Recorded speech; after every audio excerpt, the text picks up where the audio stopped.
स्मरणं वासरमणिरिव तमसां राशिं नाशयति विघ्नानां हरिरेव जगदेव हरिः हरितो जगतो नहीं भिन्न तनुः इति यस्य मतिः परमार्थगतिः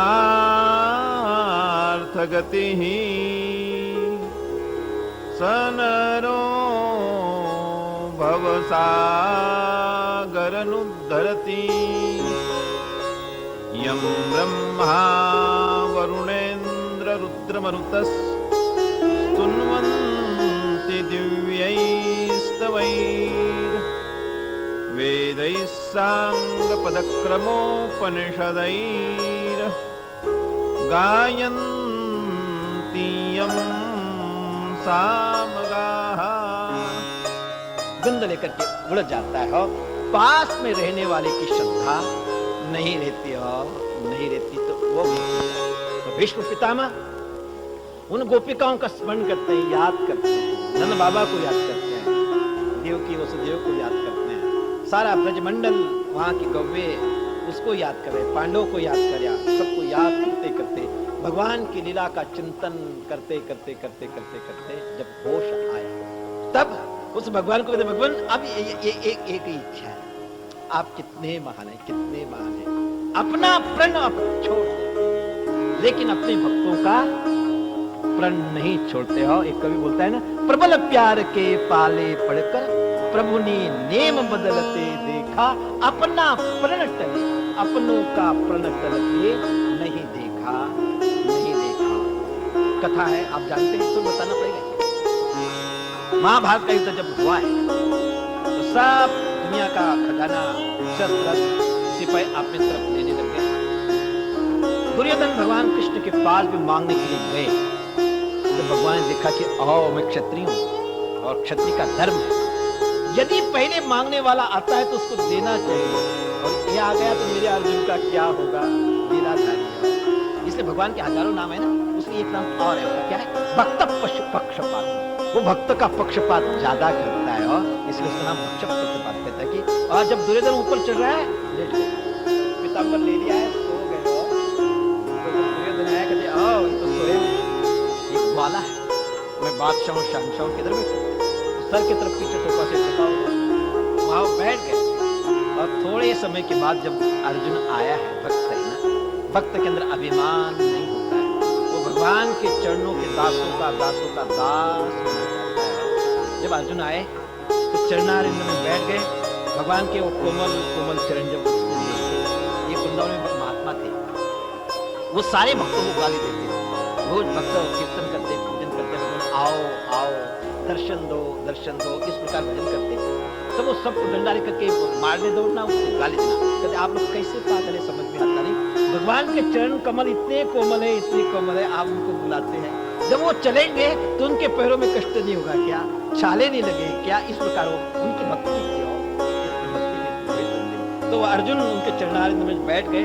जब चरणों की झांकी देखी तो अंदर से अपने आप रोना शुरू हो गया। वो भक्ति हुआ है, भगवान का नाम, उनका चरित्र सुनने के बाद अपने आप अष्टसात्विक भाव खड़े हो जाते हैं। अपने आप अष्टसात्विक भाव किसको कहते हैं कि रोंगटे खड़े हो जाना, शरीर थोड़ा थोड़ा कंपायमान होना, पसीना पसीना आना, भगवान का नाम लेते ही ये गुण अपने आप आ जाते हैं, अपने आप। और ये गुण आने के बाद, भगवान का रंग चढ़ने के बाद फिर दुनिया का रंग चढ़ता। बिलुमंगल का पता है ना, सूरदास का महात्मा बन गया। लेकिन चाहे महात्मा हो चाहे कोई भी, शरीर है ना त्रिगुणात्मक है, उसके अंदर सत्वगुण भी है, रजोगुण भी है, तमोगुण भी है। कभी न कभी वो ऊपर उड़ता है। हमारे अंदर यह है कि हम उन गुणों के अनुसार बहते जाते हैं। महात्मा के अंदर है तो सही, ऊपर आएंगे भी, लेकिन विचार के द्वारा, नाम के द्वारा, जप के द्वारा, ध्यान के द्वारा उसको वो बेचारे महात्मा बने तो सही। लेकिन मनीराम ने एक दफे धोखा दिया, चल पड़े किसी के यहाँ, इन्हीं आंखों ने मुझे धक्का दिया महात्मा को। जहां गए थे उस मां को उसको पुकारा है कि देवी 2 तार चाहिए गर्म कर। उसे पता नहीं महात्मा क्यों मांग रहा है। 2 तारों गर्म करके लाई है। उनके सामने जब रखा तो 2 तार उसने उठाए और ये आंखें ही पाक करवाती है ना, यही परमात्मा के चरणों में जाने देती ना, तो दोनों तारों की आंखों के अंदर डाली। तुम बहता गया और वहां से चल पड़े प्रभु का चिंतन करते करते। जंगल था, भयावह जंगल, रास्ते में कुआं आया, जमीन के बराबर का था। जो चल पड़े तो भगवान ने देखा कि आओ ये कुएं में गिर जाएगा, उसको कष्ट होगा, अब क्या होगा। तो दूर से छोटे से बच्चे का रूप धारण किया है। सूरदास, ए सूरदास, रुको रुको, आगे कुआं है, गिर जाओगे, आपको कष्ट होगा, रुको।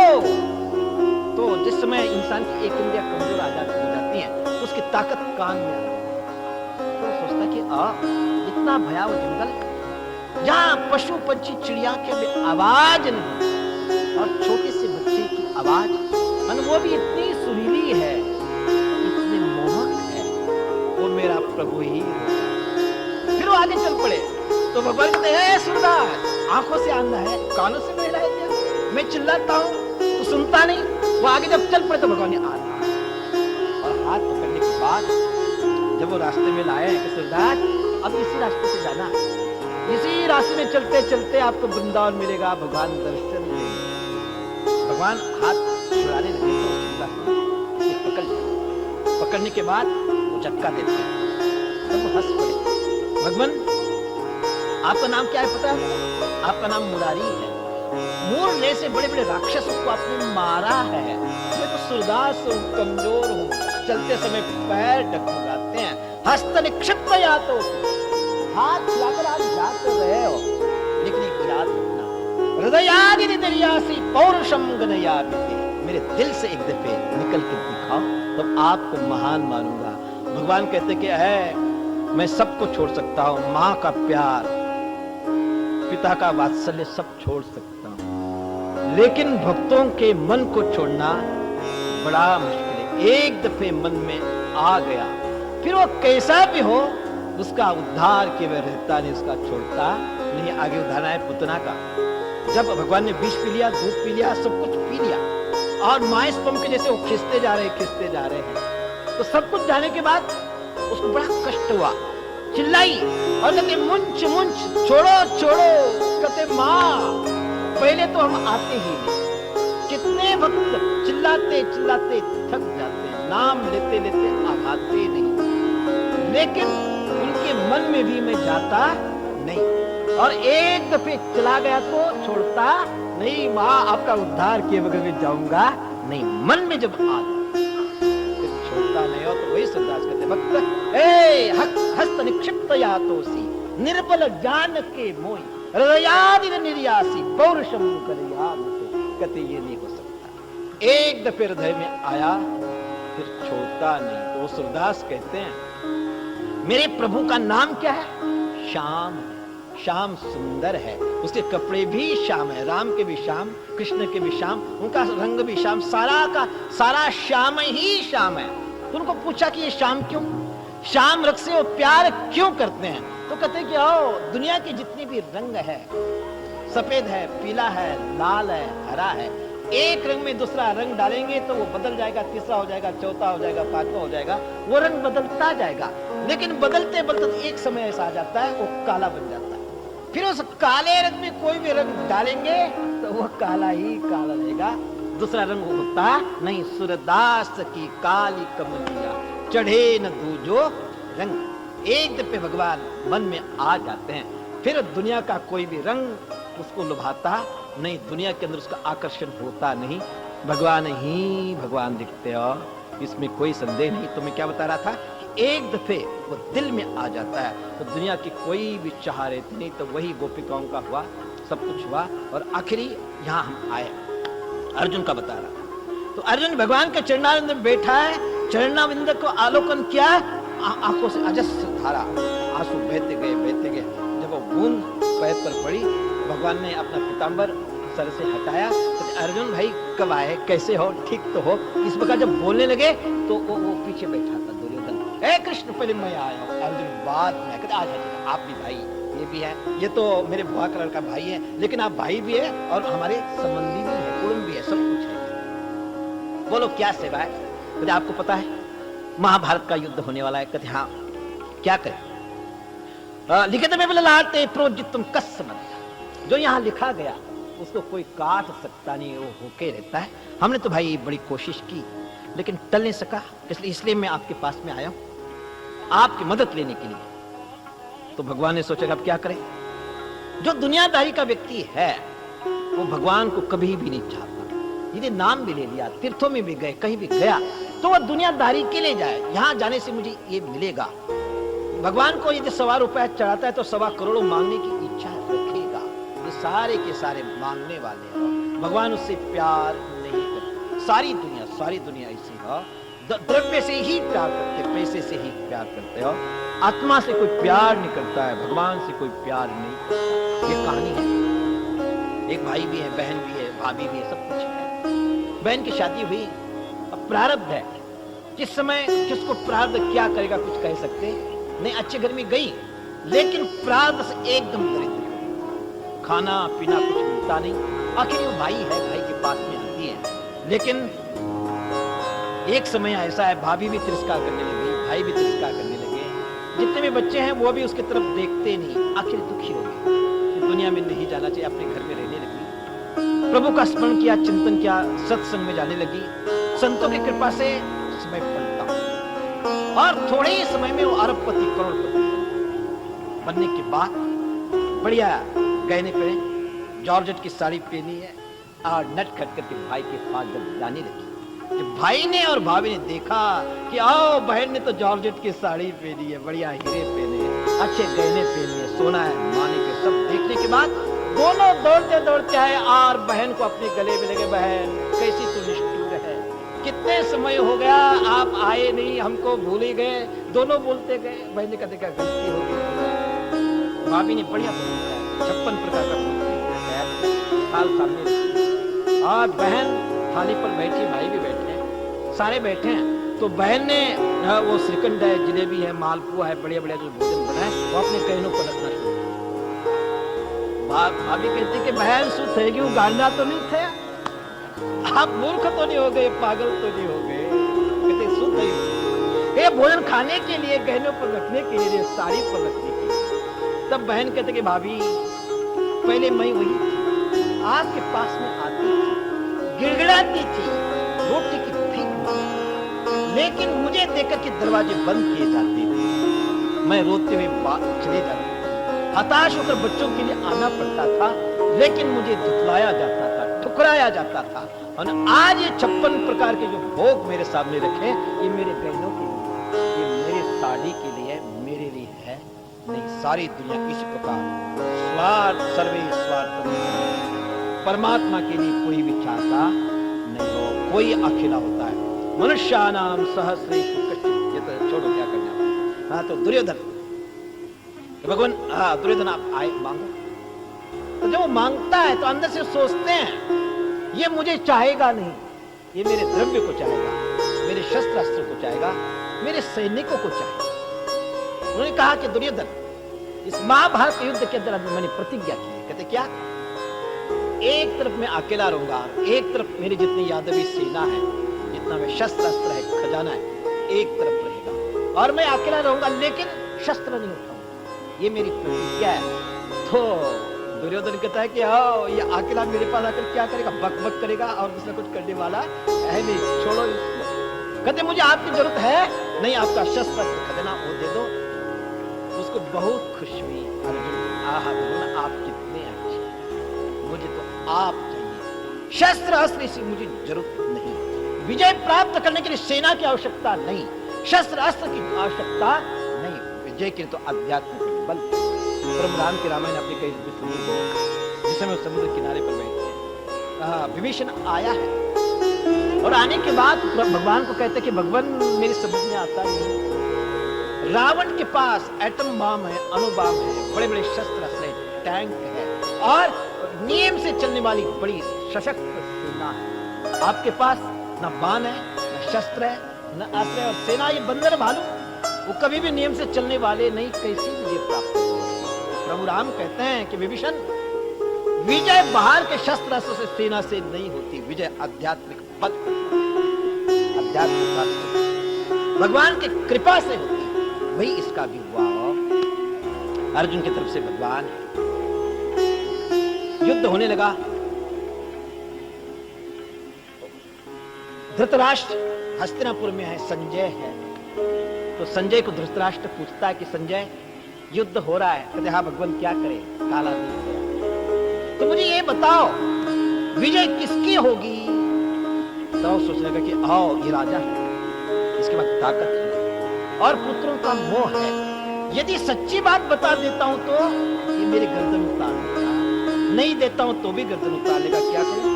तो उसने पर्याय से उत्तर दिया। पर्याय किसको कहते हैं? कहानी। एक राजा था, उसको अपने तोते पर बड़ा प्यार था। जब तक तोते को देखता नहीं, खाता नहीं, पीता नहीं, वहां जाता नहीं। एक दिन एक राजा ने चढ़ाई कर दी। अब उस पर जाना तो है, लेकिन तोता बीमार, अब साथ में बीमार को ले जाना ठीक नहीं। 4 सिपाही उसकी सेवा की और कह दिया कि रोज तोते की अच्छी सेवा होनी चाहिए। जिस दिन तोता मर गया, इस प्रकार का मैसेज जो लाएगा उसको मैं तलवार से काट दूंगा। रोज उसका मैसेज आना चाहिए। राजा चला गया, 4 सिपाही उसकी सेवा करते हैं। तो सेवा करते करते करते एक दिन तोता टाइफाइड मर गया। मरने के बाद अब 4 सिपाही बेचारे उसके चारों तरफ बैठे और रो रहे। अब जो जाएगा मरेगा, नहीं जाएंगे तो 4 मरेंगे। कैसा होगा, बाल बच्चों का क्या होगा? तो एक महात्मा है, देखा कि तकलीफ 4 सिपाही, कि बच्चों को क्या हुआ? बोले महाराज ये स्थिति है। तुझे घबराना नहीं, घबराना नहीं, घबराना नहीं। मैं आपके राजा के पास जा रहा हूँ और इसका समाचार दे दूंगा। तो सारे 4 सिपाही हंस पड़े कि महाराज परोपकाराय सताम विभूतया, सज्जनों की जो होती है परोपकार करते हैं, सबको बचाते हैं। आप राजा को मैसेज देंगे, राजा आपको सूर्य पर चढ़ाएगा। मर जाएंगे तो आपकी बॉडी हम लाएंगे, उसको समाधि दे देंगे और खूब भंडारा कर देंगे। सर्वे स्वार्थम सर्वीयते हो, स्वारे के स्वारे स्वारे। उसी प्रकार जब धृतराष्ट्र ने पूछा विजय किसकी होगी, तो उसने पर्याय से उत्तर दिया कि राजन, मैं तो ये नहीं चाहता कि पांडव जय हो गई क्या कौरवों की होगी, लेकिन शास्त्र का नियम आपको मैं बता देता हूँ। क्या? यत्र योगेश्वर कृष्ण यत्र पार्थो धनुर्धरः तत्र श्री विजयो भूतिः ध्रुवानी तिर्मतिर्ममो। हे राजन, यत्र योगेश्वर, जहाँ भगवान है, जहाँ भक्त है, उसके पीछे विजय श्री कीर्ति अपने आप चलती है। भगवान जहाँ है वहाँ सब कुछ होगा। अर्जुन गदगद हो गया कि भगवान, मुझे अपने जीवन के अंदर जो चाहिए वो मिल गया, बाहर की किसी भी चीज की आवश्यकता नहीं। सारा लंबा चौड़ा है। भगवान कितनी रक्षा करते हो, कमाल हो गया। सच बताऊं, ऐसे भगवान दुनिया की किसी भी मजहब के अंदर नहीं हो। रम गया हमारी हर क्रिया को वो साथ देता है, वो साथ देता है। जिसकी जैसी जैसी प्रवृत्ति है उसी के अनुसार वो उसका बन जाता है। कोई काम के भावना से उसका बना, कोई मित्र भावना से बना, कोई भक्त भावना से बना। जैसी जैसी भावना है उसी प्रकार भगवान बन जाता है। ऐसा अंग संग रहने वाला भगवान दुनिया में कहीं भी, कहीं 7वें आसमान में, कहीं कहीं है, कहीं है, लेकिन हर भक्त का हर कार्य करने वाला कहीं भी नहीं है। भारतवासियों, आप सचमुच भाग्यवान है कि जहाँ भगवान चले हैं, उनके रजकन जहाँ पड़े हैं वहां आप जाते हैं, निश्चित उद्धार होगा। इसमें कोई संदेह नहीं। रामतीर्थ की जीवनी के अंदर एक जगह पर लिखा है, रामतीर्थ अमेरिका में गए, वहां वो कथा करते थे। तो एक दिन कथा होने के बाद कुछ विद्यार्थी उनके पास में आए। उन्हें पूछा, स्वामी जी सुना है कि आपके भारतवर्ष के लॉर्ड कृष्ण हो गए और उनके पीछे हजारों लड़कियां भागती थी, क्या कहते हैं? बात है। एक दिन दशम स्कंद की कथा करते करते करते इतना रस उसके अंदर आया है, सारे जवान लड़के मस्त हो गए। तो स्टेज से वो नीचे उतरे, कथा करते जा रहे और चलते जा रहे, चलते जा रहे। रास्ते में एक नदी आई, नदी के अंदर कथा करते करते वो घुस गए। सारे विद्यार्थी पानी में आ गए, लेकिन उनको कुछ भी पता नहीं। जब यहाँ तक पानी आया, उन्होंने कथा बंद की और बंद करने का सबकी जब आंखें खुली ओ मी लॉर्ड, अरे भगवान हम कहाँ आ गए। यही राम फिर तुमको पूछते हैं कि आप कहाँ थे, क्या कर रहे थे, पता है? कहते हमको इतना ही पता है कि एक लेक्चर हॉल के अंदर हम खड़े थे, आपकी कथा सुन रहे थे, बाद में यहाँ कैसे आए, क्या आए, ये हमें पता ही। तब वो कहते कि आओ इस इंडिया का, उस भूमि का, मैं वहां के महापुरुषों का, भगवान के रजकन का बराबर का भी नहीं, छोटा सा अणु, वह केवल आज से 5000 साल पहले जो हमारे लॉर्ड हुए, उनकी केवल स्तुति कर रहा है, उनके चरित्र का लेक्चर आपके सामने दे रहा है। उस लेक्चर सुनने से आप कहाँ बैठे, कहाँ रहे, कहाँ जा रहे, ये पता नहीं। तो वो प्रत्यक्ष आनंद कंद श्री कृष्ण परमात्मा जिस धराधाम पर होंगे, वहां के नर नारी इतने भाग्यवान होंगे, तो उसको देख करके आसक्त होंगे। इसमें क्या आश्चर्य, ऐसे भूमि के आप रहने वाले महान है, इसमें कोई संदेह नहीं। उसी में अर्जुन भी था। युद्ध चला, भीष्म पितामह युद्ध कर रहे हैं। रात को दुर्योधन ने फटका, आप हमारे तरफ बैठते हैं, मेरा खाते मेरा पीते, सब कुछ करने के बाद चाहते हैं पांडवों को, मेरी सेना मरती जा रही है और पांडवों का कुछ भी बिगड़ता नहीं, आप ठीक नहीं। जब फटका रहा तब रात को प्रतिज्ञा करते, या तो कल पांडवों को समाप्त कर दूंगा या कृष्ण को शस्त्र उठाने के लिए मजबूर कर दूंगा। युद्ध जब चला, एक एक नस जब छिड़ती, धारा बहती जा रही थी, भगवान से नहीं रहा। भक्त के लिए वो नीचे छलांग लगाई है, वो चक्का उठाया है और भागते हुए जा रहे हैं। विष्णु पिता ने, भगवान आप क्या मान रहे हैं, भगवान आपके बराबर का मैं नहीं हूं, मेरे प्रण की रक्षा करने के लिए आपने अपना प्रण तोड़ दिया, भक्त के लिए आया। आखिरी अवस्था में वही यहाँ कह रहा है कि भगवान वो जो आप चक्का लेकर के चल पड़े थे, वीर रस आपके शरीर से टपक रहा था, आपके बाल बिखर गए थे, उसके ऊपर चेहरे पर श्वेत बिंदु झलक रहे थे, पसीना पसीना हो रहा था, और उसके ऊपर जो धूलिकण उड़ के आए थे, वो बिखरे हुए बाल थे, वही चेहरा मैं देखते देखते देखते शरीर छोड़ू, यही मेरी भगवान वही पूरा करता है। और भक्तों की रक्षा करते हैं, कितनी रक्षा करते हैं, कितनी रक्षा करते हो। एक दफे और विष्णु पिता ने प्रतिज्ञा की थी,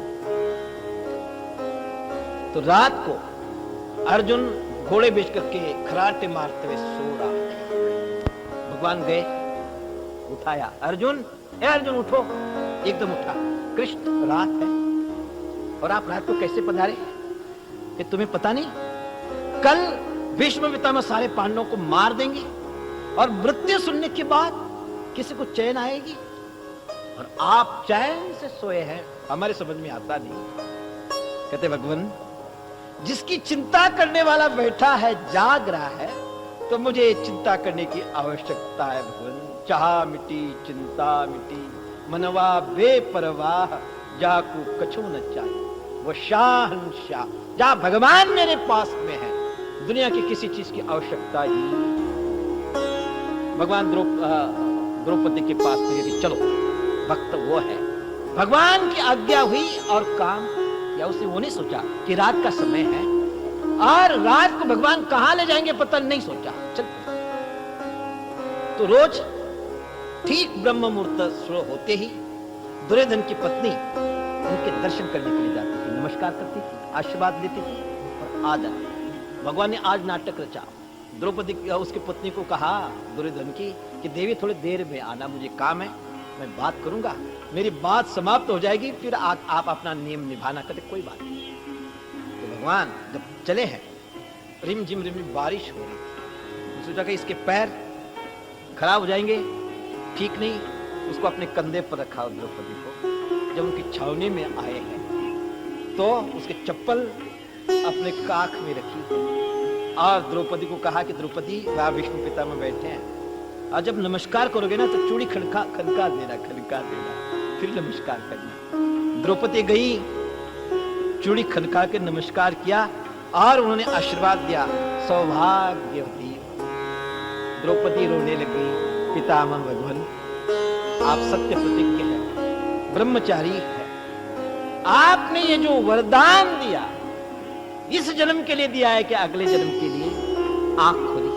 कहते तू कौन? द्रौपदी। कहते हाँ। और इस रात में अकेली कैसी? पैरों की तरफ देखा, चप्पल भी नहीं, तुम भीगे भी नहीं, और वो तो तेरे साथ दौड़ते दौड़ते आए। भगवान ने देखा कुछ प्यार में कम कपी आई, जो कांख के अंदर चप्पल थी वह भी नीचे गिर गई।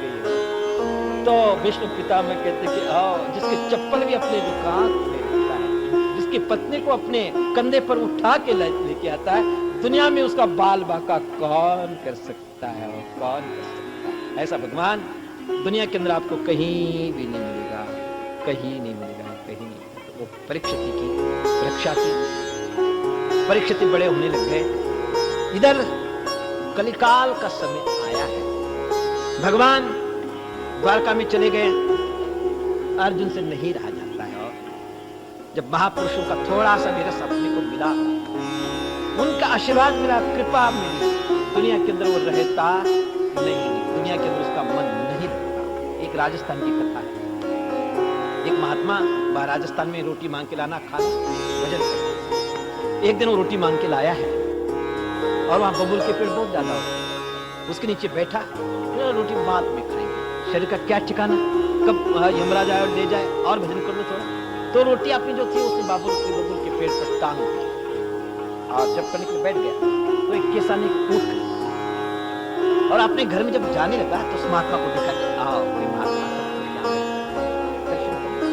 फिर आगे चलो, ऊंट को नीचे बैठा है। जब महात्मा के नमस्कारों करने लगा है तो उठा, और कोई चीज है ऐसा सोचकर कि रोटी को खाने लग गया। जब रोटी को खाता है, वो किसान ने जब उनको देखा वो रो पड़ा।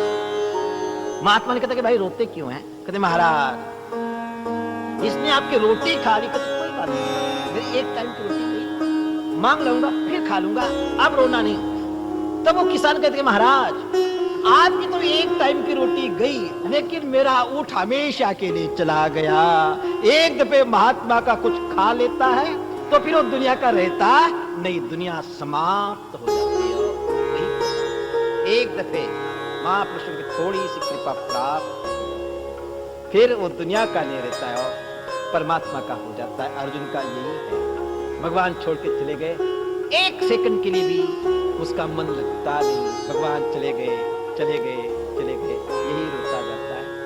भीष्म पितामह उन्होंने धृतराष्ट्र भगवान को पूछा, धर्मराज को, भगवान मन नहीं लगता, मैं कन्हैया के पास जाऊं, भगवान के पास जाऊं। जब अर्जुन आया है, स्थिति गंभीर है। अपने यहां भगवान भी है, महात्मा भी है, लेकिन अपने कर्म ठीक नहीं हो तो महापुरुष भी बचा नहीं पाता है, भगवान भी बचा पाता नहीं बचा पाता। शास्त्र कह रहा है, भागवत कह रहा है, यदि अपना सर्वस्व का नाश करना तो जुआ खेलो और शराब। जिस घर के अंदर जुआ आ गया, जिस घर के अंदर शराब आ गई, उसको कोई भी बचा पाता नहीं। भगवान का अवतार किस लिए है? यदा यदा धर्मस्य ग्लानिर्भवति भारत। जब जब धर्म मलिन होता है, धर्म समाप्त नहीं, दब जाता, उस समय उस धर्म का पुनरुत्थान करने के लिए भगवान अवतार लेते हैं। तो भगवान एक दफे बैठे और चिंता में बैठे। नारद आई, भगवान क्या चिंता है? कहते आपको मेरा अवतार का पता है। उस अवतार के लिए मैं आया, साधु संत की रक्षा की, और जितने भी राक्षस सारी दुनिया के अंदर राजाओं के रूप में थे,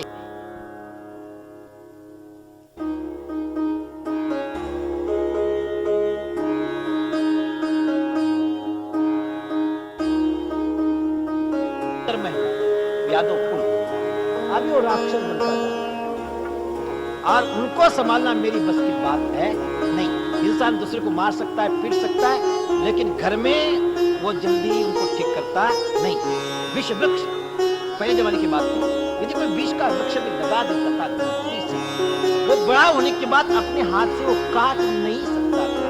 इसको मैंने लगाया है, मैंने पानी दिया है, मैंने खाद दिया है, इसको कैसा काटूं? उसी प्रकार ये मेरा खून है। लेकिन मेरा आश्रय लेकर के शराबी कबाबी हो रहे हैं, सबको संसार को परेशान कर रहे हैं, तो जिसलिए अवतार लिया था फिर ये राक्षस बन गए हैं, आना बेकार हो जाएगा, क्या करो? इसी चिंता में। तो अर्जुन कहते भगवान आप संकल्प करो, समाप्त करो। कहते नहीं हो सकता। कहते क्यों? मेरे पास में आसितो देवलो व्यासा, बड़े बड़े ऋषि मेरे पास में रहते हैं। जहां ऋषि रहेगा वहां मेरे संकल्प का काम चलेगा नहीं। ऋषि उसको संभालता है, ऋषि संभालता है। इसके रहते या अमंगल होगा नहीं, और ये राक्षस होते जाएंगे तो मेरा क्या होगा? भगवान चिंता में बैठे। उसने कहा कि भगवान चिंता नहीं करते, महात्माओं के पास नहीं गए। आप एक ही जगह पर रहेंगे तो कैसा होगा? भ्रमण भी करना चाहिए, दुनिया का उद्धार करना चाहिए। पट्टी पढ़ाई उन्होंने, सारे महात्माओं को जब ले गए तब वहां कलेजों का प्रभाव बढ़ाया और सब शराब पीने लग गए, विवाद करने लग गए, आपस को मारने पीटने लग गए। भगवान कृष्ण ने बहुत समझाया, नहीं समझते, और तो आप ही किसी को साथ देता। तब उद्धव कहता भगवान हमारा क्या होगा? तो भगवान ने कहा कि चिंता नहीं, जब आपका प्रयाण काल होगा, जाने का समय होगा, तब आप पद्मासन रखेंगे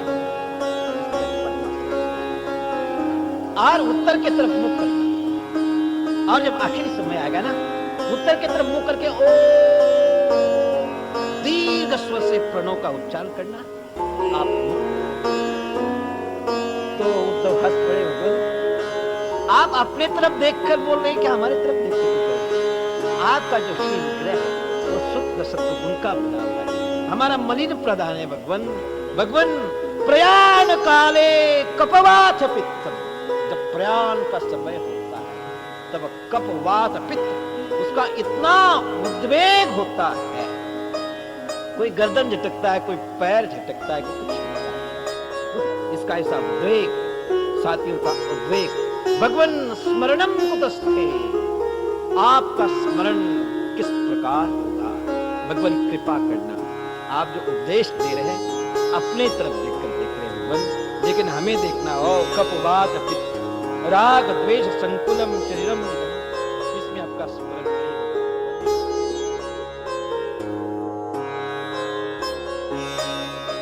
नहीं।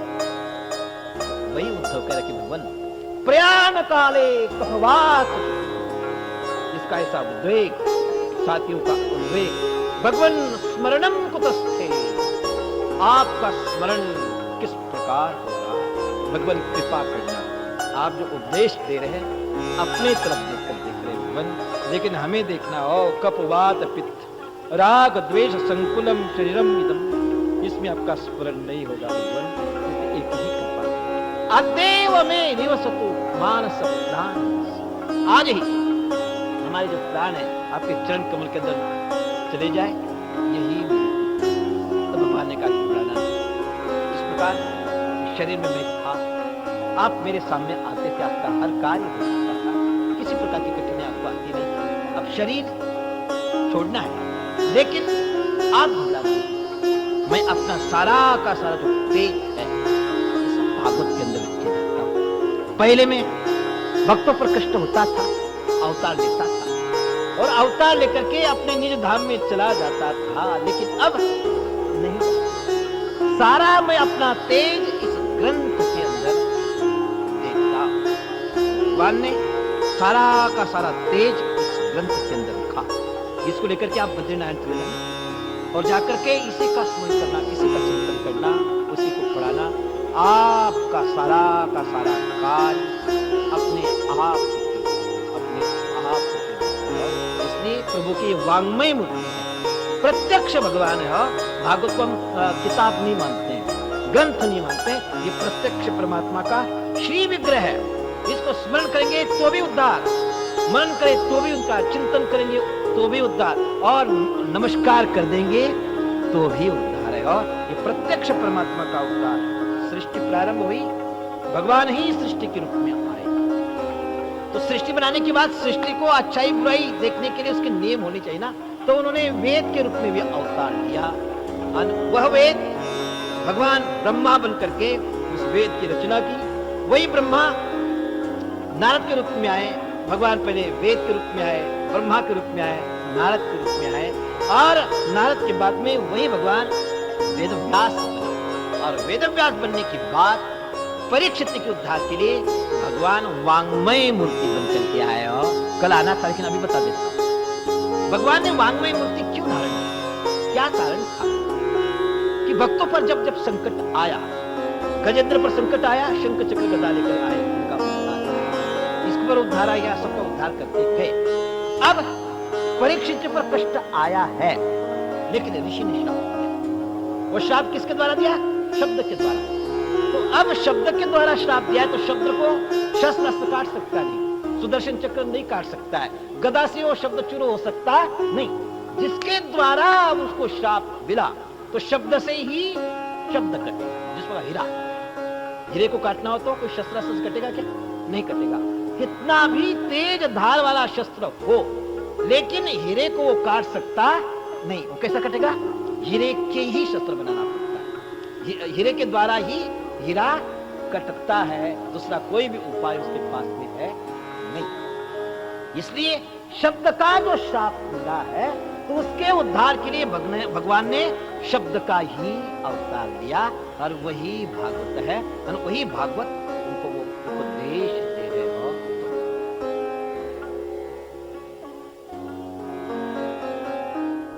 तो अर्जुन को भगवान ने कहा कि अर्जुन, आप गांडीवधारी हो, महान योद्धा हो, इसलिए एक काम करो, सारे चले गए।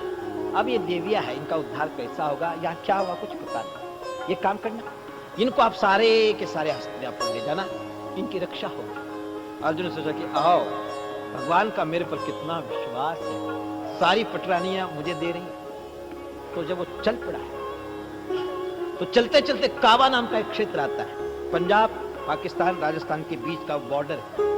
वहां जब सबके लेके आया है, तो वहां के जंगली लोग एक एक डंडा उनके हाथ में और कुछ भी नहीं आए, और एक एक देवी को पकड़कर जब वो लेके जा रहे हैं, तो अर्जुन तिल मिलाया कि ऐ तुम जानते नहीं, मैं गांडीव धनुषधारी अर्जुन हूं, इसी गांडीव के तनकार से बड़े बड़े को मार रहा हूं, तो बिल लोग क्या कर रहे हैं? तो कहते हैं वो गांडीव और वो अर्जुन किसी आधार पर था, वही चले गया, तुम्हारे गांडीव का कुछ भी प्रभाव यहां पड़ने वाला नहीं। एक कहानी मैंने पढ़ी थी, भगवान कृष्ण और अर्जुन घूम रहे थे, तो बात चलते चलते एक बात निकली। भगवान कृष्ण ने कहा कि प्रभु राम अच्छे धनुधारी थे, महान थे, फिर अर्जुन के अंदर अभिमान है।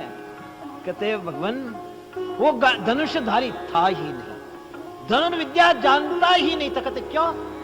लंका में जाने के लिए इतने बड़े पत्थर लाने पड़े, पहाड़ लाना पड़ा, पुल बनाना पड़ा, ये करने की जरूरत ही नहीं थी। यदि वो धनुषधारी होता, धनुर्विद्या को जानता, बाणों का पुल 5-10 मिनट में बना देता और सारी सेना को लंका में ले जाता, उनको ज्ञान ही नहीं था।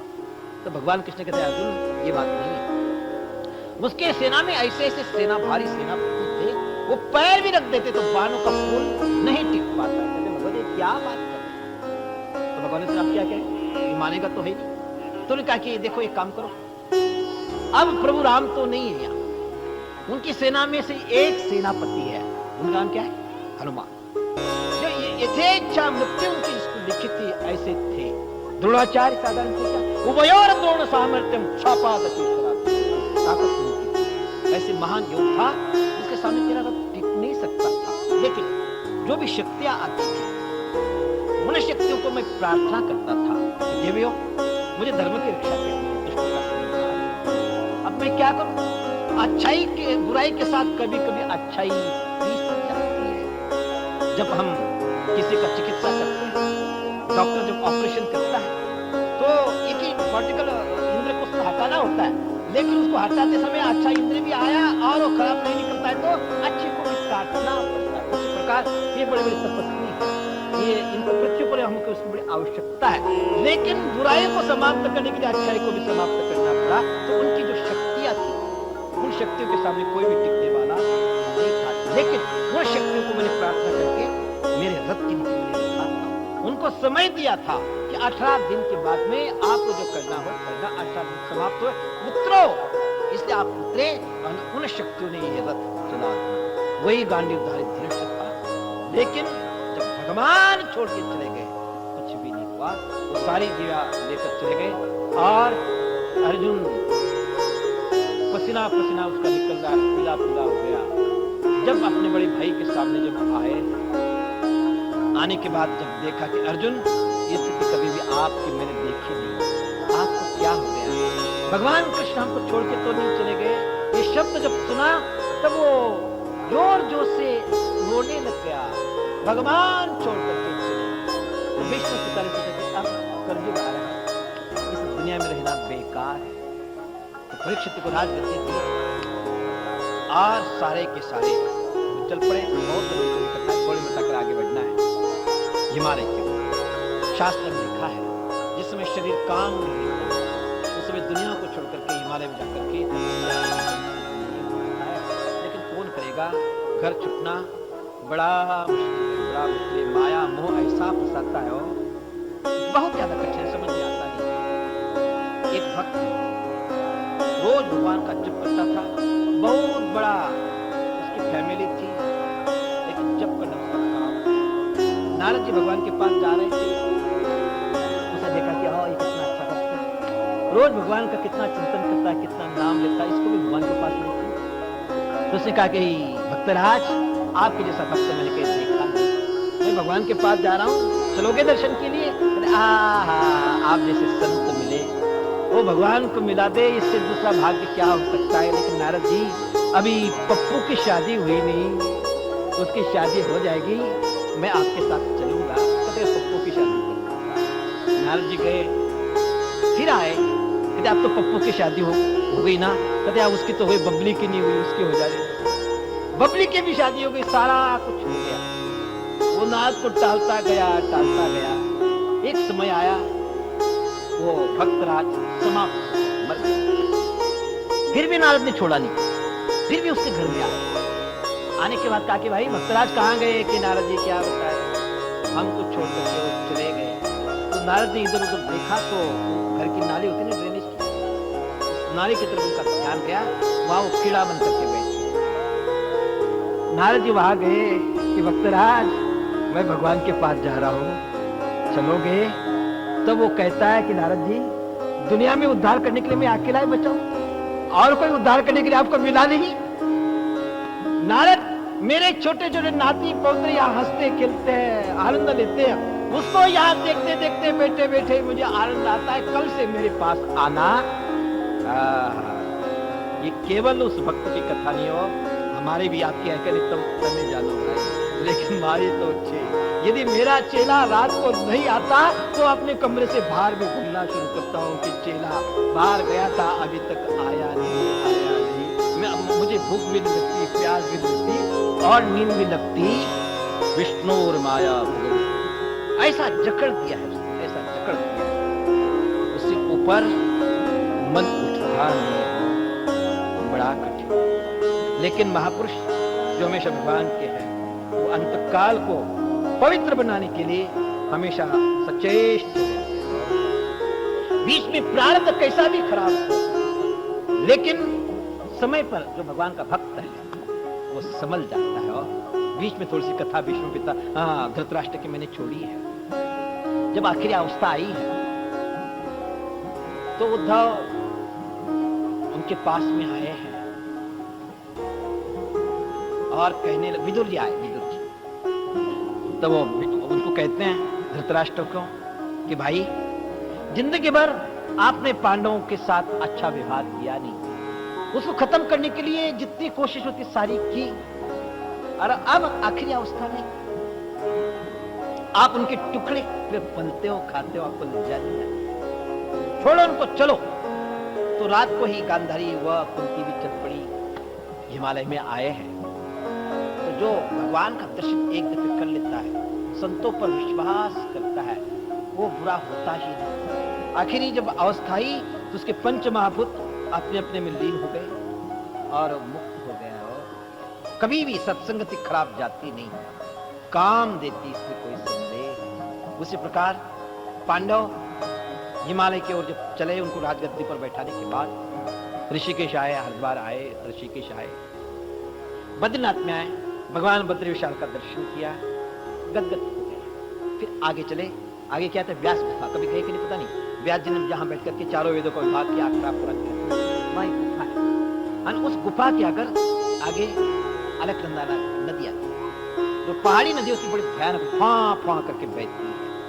आप उसको कैसा लांगा जाए? तो भीम उसके पास में थे। भीम गया और लंबी चौड़ी पत्थर था, उसी को उठा के लाया और नदी को रख दिया। वो पुल में आज भी वो पत्थर रखा हुआ, उस पर से सारे के सारे जब चले आगे, जहां भगवान कृष्ण देवकी को प्राप्त हुए थे, वसुदेव को प्राप्त हुए थे, उसको वसुधारा बोलते हैं, माना गांव से आगे। उसके आगे जब स्वर्गारोहण के तरफ आज भी वो स्थान है, पांडव चले हैं तो चारों तरफ से बर्फ ही बर्फ है। द्रौपदी कांपने लगी। जब ठंडक अंदर आई, चक्कर आने लगा। तो चक्कर काटते काटते एकदम नीचे गिरी, थोड़ा सा होश है। भीष्म पिता धर्मराज को प्रार्थना करते युधिष्ठिर, भगवान क्या बात है, आखिर तक आपकी मैं सेवा क्यों नहीं कर पाई, आपको साथ क्यों नहीं दे पा रही हूं, आपके साथ क्यों नहीं चल पा रही हूं, पहले मैं क्यों मर रही हूं, क्या कारण है?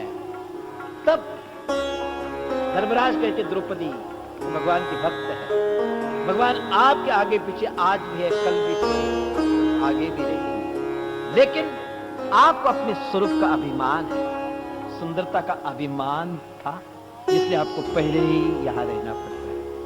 आगे भीम भी गया, अर्जुन भी गया, बिल्कुल सहदेव गए, छोटे छोटे सब अकेले धर्मराज रहे।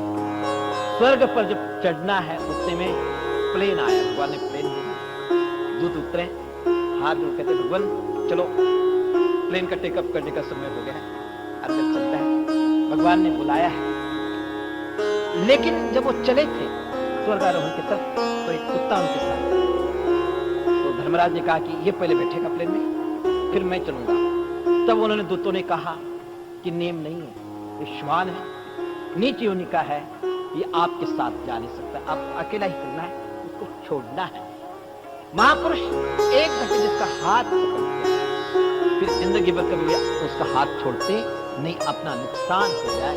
लेकिन जिसको अपनाया है उसका पहले उठाते, उसको छोड़ते कभी भी नहीं। हो तो वो कहते हैं, इस कुत्ते ने मेरा आखिर तक साथ दिया, मेरी पत्नी, मेरे भाई, मेरे सारे के सारे सब मुझे छोड़ के चले गए, ये गया नहीं, आखिर तक इसने मेरा साथ दिया है, इसलिए ये पहले प्लेन में बैठेगा, फिर मैं बैठूंगा। इस प्रकार जब उन्होंने उत्तर दिया तो भगवान आनंद करके उनके सामने आकर के खड़े हो गए। दर्शन हुआ, हृदय गदगद गदगद गदगद। और उसके बाद में जब प्लेन में चढ़ना है तो आज तक किसी का भी ये पार्थिव शरीर स्वर्ग लोक की तरफ नहीं गया, लेकिन उनका पुण्य ऐसा था, पूरा शरीर के साथ तो है, लेकिन एक अंगूठा उनका उसी समय निकल गया।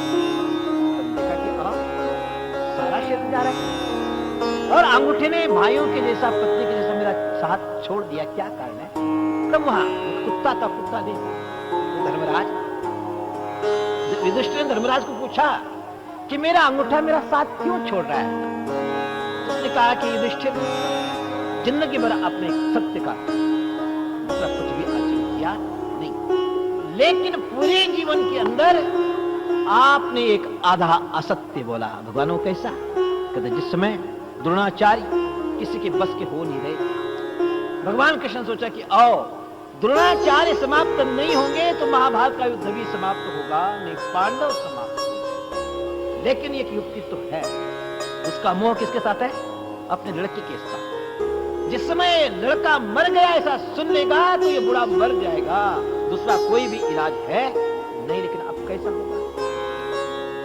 अफवाहें उड़ानी तो है, लेकिन जिस समय अफवाहें उड़ाएंगे वो सीधे युधिष्ठिर के पास में आएंगे, उसको पूछेंगे और ये झूठ बोलेगा नहीं, अपना काम होगा। भगवान ने एक नाटक रखा, वेडिंग बांधी, हाथ में ली है, और रात को उसके शिविर में आकर के कहते सिग्नेचर किया है, कहते मेरा इस्तीफा ले लो। मैंने यहाँ पे द्वारका में जाना है कि भगवान सुत से युद्ध आधा ही हुआ है, अभी कुछ भी पता नहीं इसका क्या होने वाला है, और आप बीच में छोड़ करके हमको जा रहे हैं। कहते धर्मराज एक बात सुन, जिस घर में आपने चलती नहीं, जिस समाज में आपने नहीं चलती, उस घर में उस समाज में रहना नहीं चाहिए। भगवान सुतैयु आप जो कहते हैं वो वेद वाक्य हमारे लिए वही पूर्व दिशा है। कभी भी आपका वाक्य हमने टाला नहीं, तो आपकी चलती नहीं, ये समझ में आता नहीं। कहते हाँ मैं जो बोलूंगा आप मानोगे नहीं, तो मेरा रहना बेकार है। कहते बोलो तो सही, सर्वस्व न्यौछावर कर दूंगा। देख कल हमारे पास अश्वत्थामा नाम का हाथी है, उस हाथी को हम मार देंगे और अफवाहें फैलाएंगे कि अश्वत्थामा हता वो मर गया मर गया। जब द्रोणाचार्य इसको सुनेंगे वो वहीं शस्त्र रख देंगे। भगवान ये कैसा बोलूं, मेरे पास आएंगे गुरुदेव शस्त्र से विद्या उनसे नहीं और गुरु से झूठ बोलो, तो इसलिए तो मैं जा रहा हूं। आप ही रास्ता दे दे, आप कोई रास्ता तो निकालो। तो एक काम करो, जिस समय द्रोणाचार्य आपके पास में आएंगे और वो पूछेंगे अश्वत्थामा हता, अश्वत्थामा मारा गया, तो आपने इतना ही तो कहना है कि अश्वत्थामा हता, झूठ नहीं होने के लिए बोल देना कि मरो आप करो, हाथी मारा गया या इंसान मारा गया ये पता नहीं, इतना तो कर सकता है। तो जिस समय आया वो अंदर बैठे हैं युधिष्ठिर, और जब अफवाहें कान में गई तो वही आदमी मर गए, शस्त्र रख दिया है, किसी पर भी विश्वास उनका था नहीं। सीधे धर्मराज के पास युधिष्ठिर के पास में आए, युधिष्ठिर ये जो मैं सुन रहा हूं ठीक है, भगवान क्या बताऊं, मैंने भी सुना अश्वत्थामा हता, जब सुना है तो भगवान ने एक लीला रच के रखी, उसके तंबू के चारों तरफ बड़े बड़े नगाड़े बाजे रख दिए। जब युधिष्ठिर नरोवा कुंजरो बोलेगा उस समय इतनी जोर से आवाज करना बूढ़ा सुनेगा ही नहीं।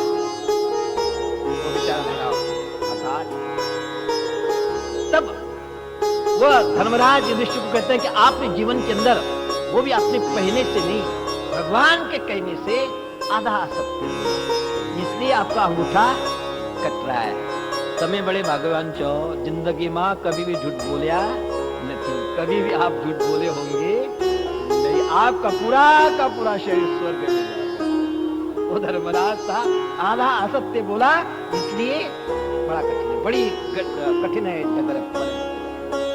भगवान का रास्ता सरल से सरल है और कठिन से कठिन है। यदि अंतःकरण से शरण जाओ भरे भाव से, तो सरल से सरल है, और दूसरे उपाय से जाएंगे तो बड़ा कठिन है, बड़ा कठिन, बड़ा कठिन। इसे संभल के चलो और भगवान से एक ही प्रार्थना करो, भगवान तवास्मि, हम तेरे, बाकी जो भी अच्छाई बुराई उसको देखना नहीं, उसको देखेंगे तो हमारा उद्धार होगा नहीं। भगवान आप कृपा करना, केवल त्याग की भावना, समर्पण की भावना है तो भगवान उद्धार करके जाएगा। इसलिए केवल भगवत भक्ति, केवल समर्पण को अपनाओ, परमात्मा का केवल नाम लेना है। कलौ नास्ते व नास्ते व नास्ते गतिर्, कलौ केवलम हरिचिंतनम, केवल भगवान का चिंतन करोगे, भगवान को समर्पण कर देंगे तो उद्धार होगा, इसमें कोई संदेह नहीं। दूसरे रास्ते बड़े कठिन है। पांडव अपने निज धाम में चले गए, परीक्षित राजगद्दी पर है।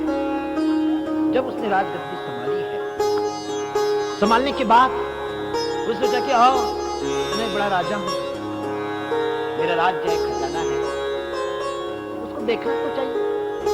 तो अपना खजाना देखने के लिए वो चलता,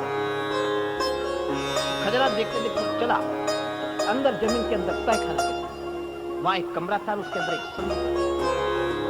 धर्मराज जाते समय अपने एक बूढ़े मंत्री थे, उस मंत्री को बोले थे कि भाई जब युधिष्ठिर परीक्षित राजगद्दी पर बैठेंगे उस समय इस संदूक को उसको हाथ लगाने देना, बोल के चले गए।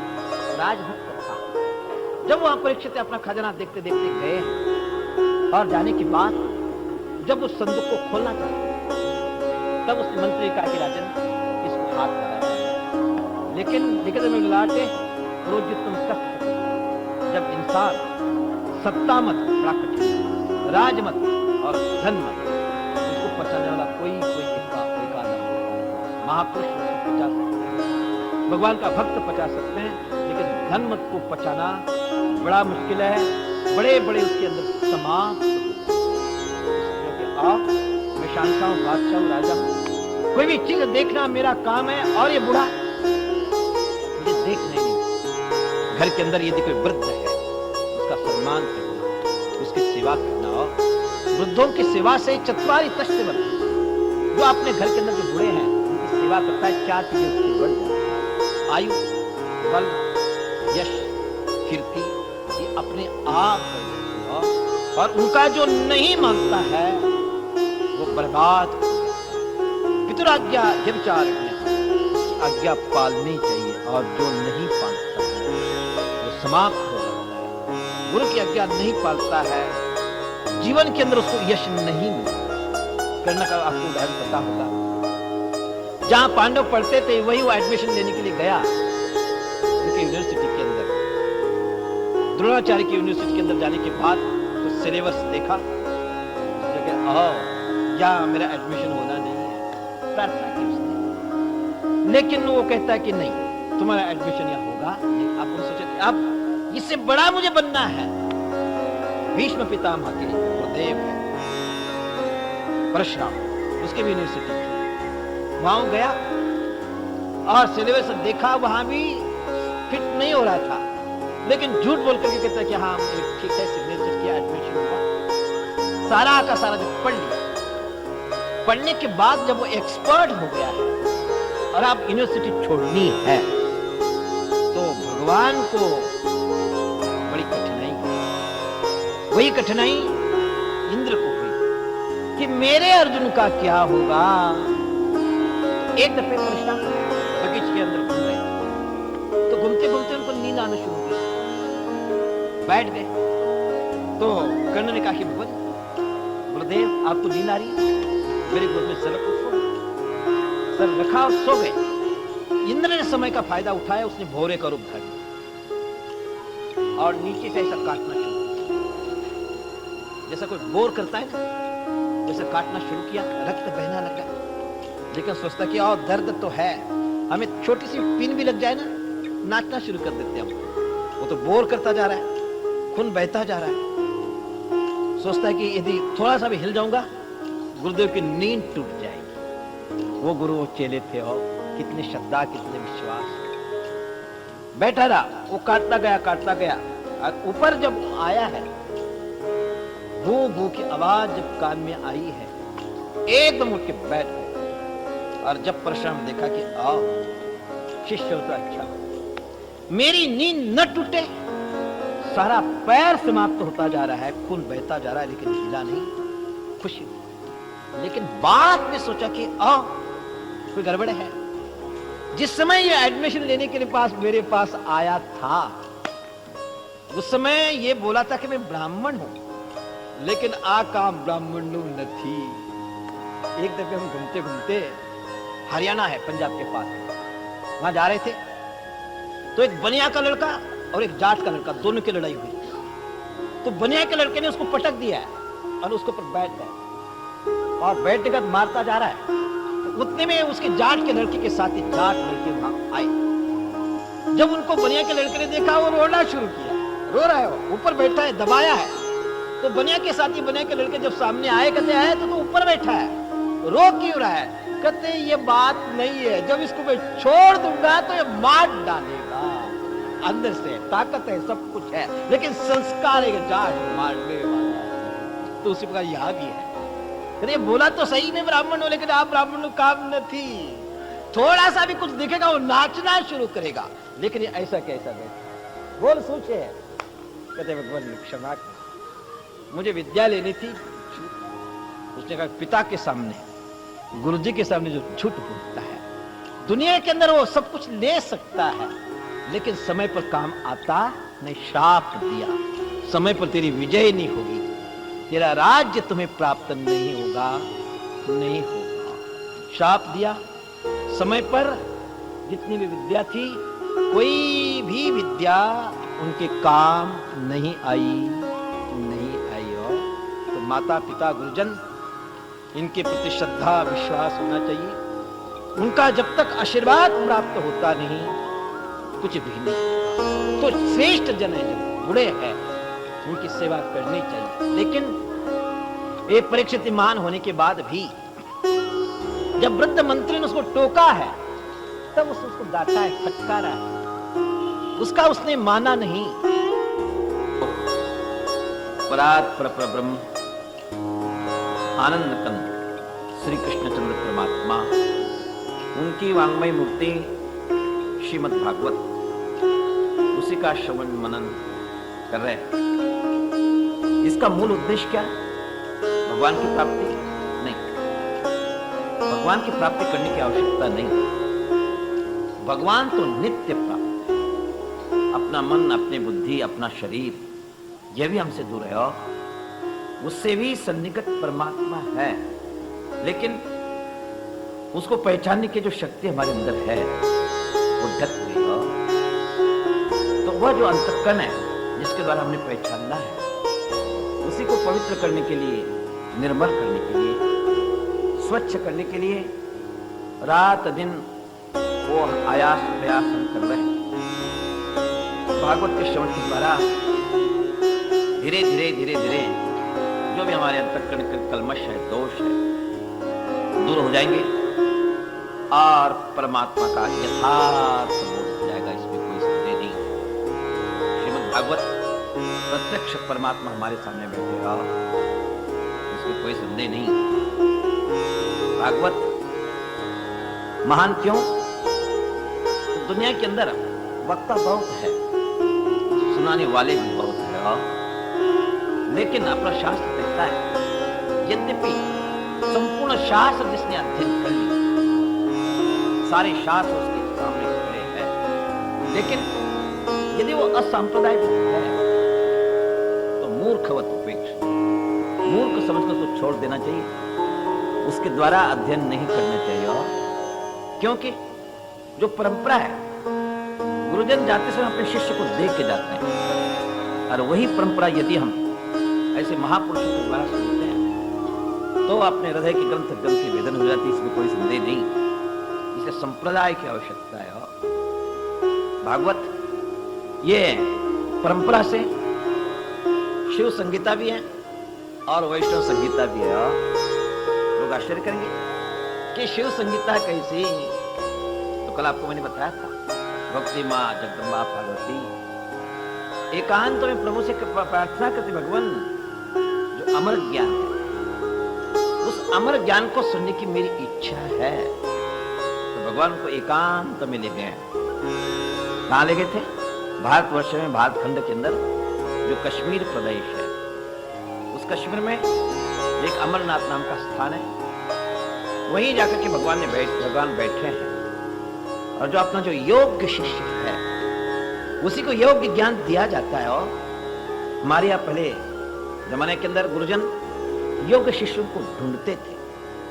जो प्रातःकाल वो हवन करते थे, सायंकाल हवन करते थे, तो हवन करते समय आहुति देते थे भगवान अग्नि नारायण को, हे अग्नि देवता, श्रेष्ठ ब्रह्मचारी आयान्तु स्वाहा, श्रेष्ठ ब्रह्मचारी आयान्तु स्वाहा।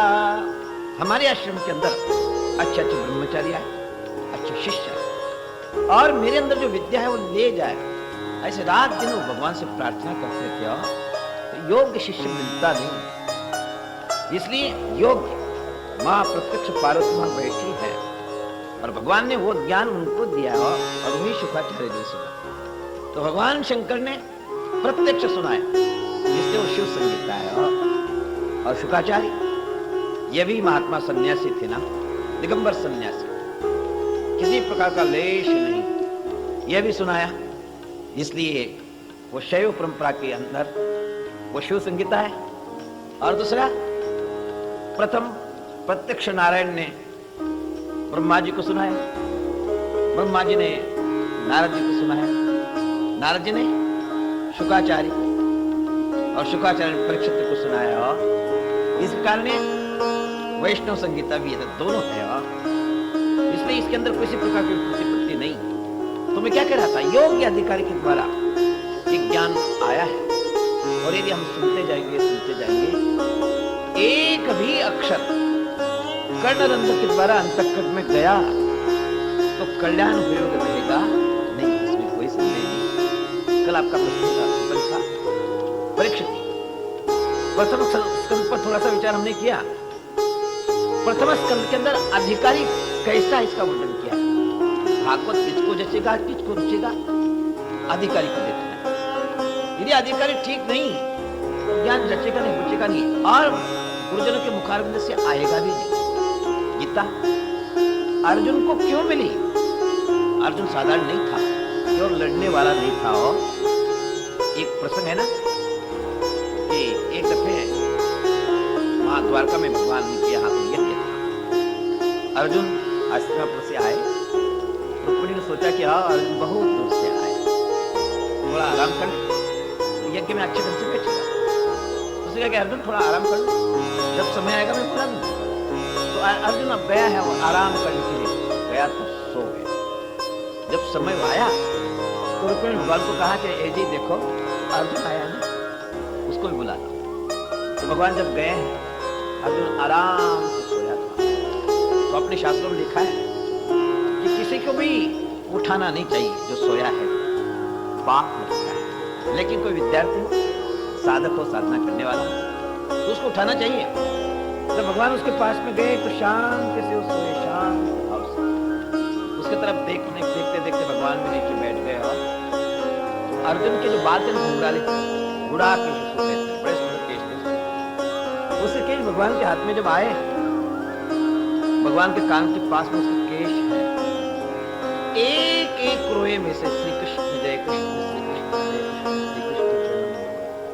इस प्रकार की ध्वनि एक एक रोए से आती थी। भगवान को वहीं समाधि लग गई। कहते आह, क्या ये साधक है, मेरे नाम की इसकी कितनी साधना की। साधना करते करते उसके एक एक रोम के अंदर भगवान का नाम जच गया।